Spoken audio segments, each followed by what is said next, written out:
இதுக்கே ஒரு செக் வைக்கிற மாதிரி இருந்ததா ஸ்ரீகாந்தி அவர்களுடைய அந்த பேச்சு, ஒருமையில பேசுறதா இருக்கட்டும், நீங்க உங்களுக்கெல்லாம் தகுதி இருக்கான்னு கேட்டதா இருக்கட்டும், அதெல்லாம் நீங்க அத உச்சபட்சமா அத பாக்குறீங்களா? இதுக்கெல்லாம் இனிமே சேர்றதுக்கோ பண்றதுக்கோ முடியாதுங்கிற நிலைமையை உருவாக்குறாங்கன்னு நீங்க யோசிக்கிறீங்களா?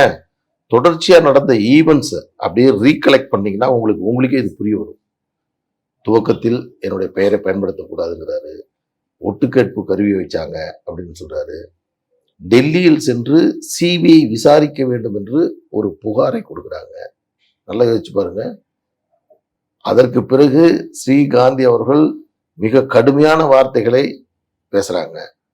சின்ன பையன், இன்னைக்குதான் ஒரு மயக்கம் தெளிந்து வெளியே வந்த ஒரு பையன் மாமாவை போய் இப்படி பேசுறாப்படி.